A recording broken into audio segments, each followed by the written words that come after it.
Latar belakang dibangunnya Bendungan Ladongi di Provinsi Sulawesi Tenggara untuk membendung aliran Sungai Ladongi dan memiliki berbagai manfaat. Berikut adalah latar belakang pembangunannya. Yang pertama, kegunaan dan manfaat. Pertama, bendungan ini dimanfaatkan untuk mengairi lahan pertanian seluas 3.604 hektar di Ladongi dan Tirawuta. Kedua, meredukasi debit banjir sebesar 132.025 meter kubik per detik. Potensi membangkitkan listrik melalui PLTA berkapasitas 1,3 MW. Yang keempat, bendungan ini dapat dimanfaatkan sebagai sarana budidaya perikanan air tawar, sarana olahraga air, sarana rekreasi, dan lainnya. Poin yang kedua, investasi dan konstruksi. Pertama, proyek ini dimulai pada tahun 2016 dan selesai pada tahun 2021. Yang kedua, bendungan ini menelan biaya konstruksi sebesar 1,14 triliun. Ketiga, bendungan ini dibangun oleh Kementerian Pekerjaan Umum dan Perumahan Rakyat atau PUPR melalui Direktorat Jenderal Sumber Daya Air dan Balai Wilayah Sungai BWS Sulawesi 4 Kendari. Pembangunan bendung di Ladongi di Kolaka Timur, Sulawesi Tenggara memiliki beberapa hubungan dengan kondisi daerah sekitarnya. Pertama, pengembangan pertanian dan irigasi. Bendungan Ladongi dibangun untuk membendung aliran Sungai Ladongi dan mengairi lahan pertanian. Dua, pengurangan debit banjir. Bendungan ini dirancang untuk mereduksi debit banjir. Ketiga, pengembangan wisata. Bendungan Ladongi juga diharapkan menjadi destinasi wisata yang menarik. Posisinya yang strategis dan keindahan bangunan akan menarik pengunjung. Yang keempat itu ada pembebasan lahan dan dampak sosial. Bangunan bendungan memerlukan pembebasan lahan yang dapat menimbulkan dampak sosial bagi masyarakat yang tinggal di sekitar area pembangunan. Lima itu ada pengembangan energi dan ekonomi. Bendungan ini juga berpotensi membangkitkan listrik melalui PLTA. Keenam itu ada pengembangan perikanan dan rekreasi. Dan ini juga dapat dimanfaatkan sebagai sarana budidaya perikanan air tawar, sarana olahraga air, dan sarana rekreasi. Pembangunan Bendungan Ladongi di Kolaka Timur, Provinsi Sulawesi Tenggara memiliki berbagai manfaat yang signifikan bagi masyarakat setempat dan daerah sekitarnya. Yang pertama, pengairan lahan pertanian. Bendungan Ladongi dimanfaatkan untuk mengairi lahan pertanian seluas 3.604 hektar di Ladongi dan Tirawuta. Hal ini meningkatkan produktivitas pertanian dan memastikan pasokan air yang teratur untuk lahan pertanian di sekitar bendungan. Yang kedua, pengurangan debit banjir. Bendungan ini dirancang untuk mereduksi debit banjir sebesar 132,25 meter kubik per detik. Hal ini tentu saja membantu mengurangi dampak banjir di daerah sekitar. Ketiga, air baku dan energi listrik. Bendungan Ladongi menyediakan air baku sebesar 0,12 meter kubik per detik bagi 25.920 rumah. Selain itu, bendungan ini berpotensi membangkitkan listrik melalui PLTA berkapasitas 1,3 MW yang dapat memberikan kontribusi pada pemasukan listrik di daerah dan meningkatkan ekonomi lokal melalui pengembangan industri energi. Keempat, destinasi wisata. Setelah diresmikan, Bendungan Ladongi akan menjadi destinasi wisata yang menarik.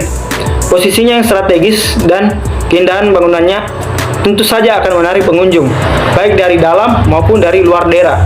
Kelima, pengembangan ekonomi dan sosial. Pembangunan bendungan ini diharapkan akan meningkatkan kesejahteraan masyarakat dan mendorong perekonomian daerah. Hal ini karena bendungan ini akan membantu meningkatkan produksi pangan di daerah, menyediakan air baku, dan tentu saja menjadi objek wisata yang menarik. Yang keenam, proyek strategis nasional. Bendungan Ladongi merupakan proyek strategis nasional yang didanai oleh APBN, didanai juga oleh Kementerian Pekerjaan Umum. Ini Bendungan Ladongi sendiri justru membawa masalah baru. Contoh, pembebasan lahan. Ladongi itu merupakan bendungan yang sangat luas. Apa yang terjadi? Pembebasan lahan lah dilakukan, mulai dari hutan hingga tanah warga. Itu terjadi pembebasan lahan guna untuk mencukupi wilayah cakupan dari Bendungan Ladongi sendiri. Setelah kami menelusuri beberapa sumber informasi yang ada, ternyata untuk ganti rugi pembebasan lahan itu sampai sekarang itu belum selesai juga, bahkan belum dituntaskan oleh pihak dari Bendungan Ladongi. Kerusakan lingkungan akibat pertambangan. Bendungan itu pasti membutuhkan material, batuan, dan lain sebagainya. Nah, itu diambil dari penambangan. Nah, dengan luas wilayah Bendungan Ladongi itu yang lebih dari 300 hektar, memerlukan material yang sedikit, pasti memerlukan material-material dalam jumlah besar. Nanti penambangan itu akan terjadi secara besar-besaran. Nah, pertambangan yang berlebihan ini itu yang akan membawa dampak terhadap lingkungan. Jadi pada pengurangan ruang hidup, warga lokal, warga setempat yang tinggal di daerah tersebut, mereka harus migrasi ke tempat lain untuk mencari tempat tinggal baru. Tempat tinggalnya sudah digunakan untuk Bendungan Ladongi tadi. Terjadi pengurangan kualitas air dan ekosistem sungai. Pembangunan Bendungan Ladongi sendiri itu sangat mengganggu daripada ekosistem sungai. Ini akhirnya dapat menyebabkan juga pola migrasi ikan-ikan yang ada di wilayah tersebut. Jadi yang sebelumnya ikan-ikan tersebut menetap dan tinggal di daerah sekitar Sungai Ladongi, masuk ada proyek, ikan-ikan itu kaget. Mereka harus migrasi juga seperti warga lokal tadi. Penggunaan sumber daya air itu dia mampu menampung air itu sebesar lebih dari 45 juta kubik. Dengan luas dan tampungan yang sebesar itu membawa dampak buruk loh.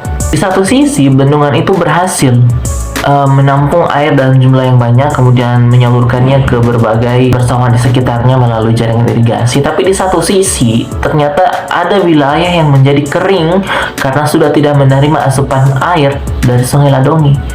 Ini juga hal yang harus perlu diperhatikan. Kemudian permasalahan lain itu muncul itu terhadap dampak sosial. Nah, ternyata pembangunan Ladongi itu memiliki dampak tidak hanya pada lingkungan di sekitarnya, terhadap sosial pun terjadi loh. Yaitu tadi terkait pembebasan lahan. Ternyata sampai sekarang yang umur bendungan itu yang sudah dibangun lebih dari 5 atau 6 tahun yang lalu, ternyata sampai sekarang itu ganti rugi pembebasan lahannya belum juga dituntaskan, belum juga selesai. Seperti itu. Nah, merujuk daripada masalah-masalah tadi, ini menunjukkan bahwa pembangunan Bendungan Ladongi sendiri selain hadir menjawab permasalahan-permasalahan ada dan memberikan manfaat-manfaat teknis yang sangat kita rasakan, ternyata di satu sisi dia juga justru membawa masalah-masalah baru yang ada.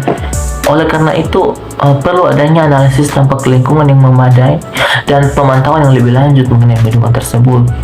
Tujuannya apa? Tujuannya kita itu agar dia tetap berjalan sesuai peruntukannya dan kita dapat mengurangi dampak negatif yang terjadi akibat dari Bendungan Ladongi sendiri. Nah, disclaimer saja, sebenarnya kami di sini itu bukan untuk menjelek-jelekan Bendungan Ladongi sendiri, tetapi pembahasan kami ini justru lebih kita sekedar mengetahui saja. Ternyata selain dampak positif, ternyata Bendungan Ladongi juga hadir dengan dampak negatif yang baru, hadir dengan permasalahan-permasalahan yang baru. Karena tentu setiap pembangunan pasti ada yang namanya dampak negatif, dan di dalam perencanaan kita itu kita tidak pernah menginginkan adanya dampak negatif. Namun ya hukum alam tetap berjalan. Ketika ada hal positif, pasti akan ada hal negatif di situ. Beberapa solusi untuk permasalahan-permasalahan yang terjadi pada Bendungan Ladongi. Solusi yang pertama yaitu pembebasan lahan dan ganti rugi. Ini sering terjadi di setiap pembangunan yang bersangkut paut dengan perekonomian dan pemerintahan di daerah tersebut. Di lahan dan ganti rugi itu mencakup 3 poin, di mana yang pertama itu pengukuran lahan. Di sini pihak Balai Wilayah Sungai atau BWS 4 harus segera melakukan pengukuran lahan yang belum diganti rugi untuk memberikan ganti rugi yang tepat kepada masyarakat yang terkena dampaknya, yaitu pengadaan lahan, di mana pemerintah harus memfasilitasi pergantian lahan di luar hutan tanaman rakyat atau HTR yang telah dicabut statusnya sesuai dengan perjanjian yang telah disepakati. Poin yang ketiga itu koordinasi dengan instansi terkait, di mana BWS 4 harus bekerja sama dengan Dinas Kehutanan Sultra, Badan Pertahanan Nasional Sultra, dan Badan Pengawasan Keuangan Pembangunan untuk menyelesaikan permasalahan ganti rugi lahan. Yang kedua yakni kerusakan lingkungan akibat pertambangan. Nah, dalam hal ini merupakan poin penting dalam proses penyelesaian masalah, di mana pengendalian aktivitas tambang sering terjadi apabila pemerintah harus memastikan bahwa aktivitas penambangan dilakukan dengan cara yang tidak merusak lingkungan, seperti dengan menggunakan metode penambangan yang lebih ramah lingkungan. Dan yang kedua itu pengawasan dan pemantauan.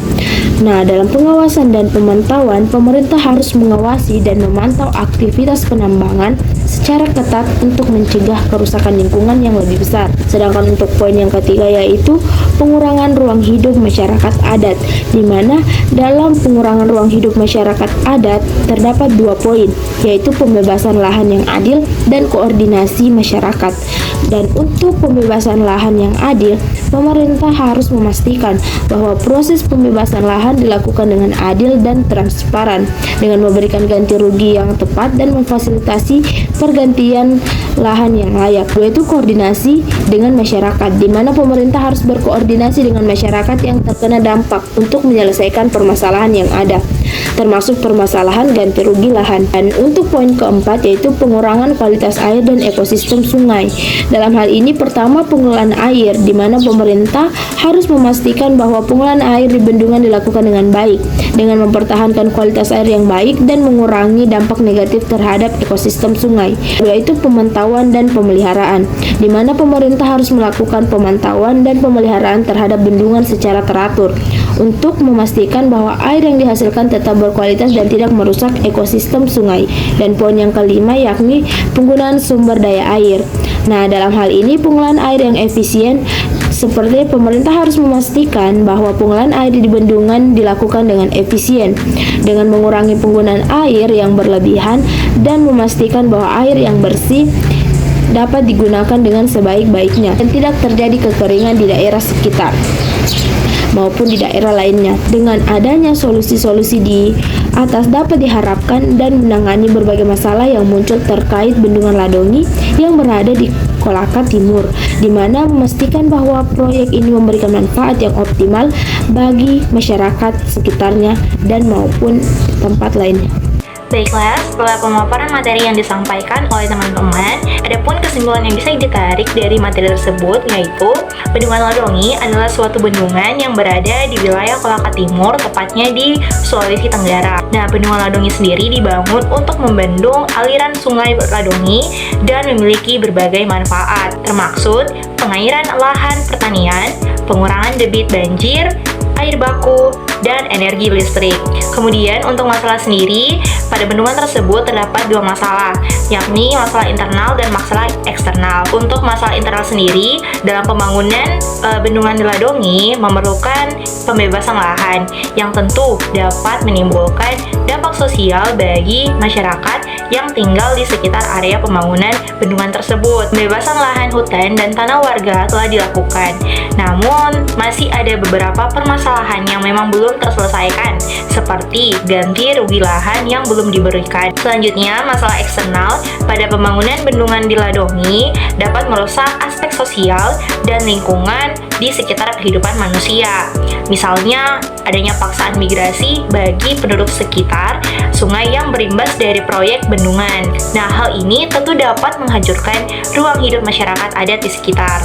Lalu, untuk solusinya dalam mengatasi masalah baik internal ataupun eksternal, untuk masalah eksternal sendiri perlu dilakukan adanya pengukuran lahan yang memang belum diganti rugi, terus ada pengadaan lahan yang layak, serta koordinasi dengan instansi terkait. Sedangkan untuk masalah eksternal sendiri, solusinya perlu dilakukan pengendalian aktivitas tambang, pengelolaan air yang efisien, dan pemantauan serta pemeliharaan terhadap bendungan. Pembangunan Bendungan Ladongi memiliki berbagai manfaat, tetapi juga memiliki dampak yang signifikan terhadap masyarakat setempat dan lingkungan.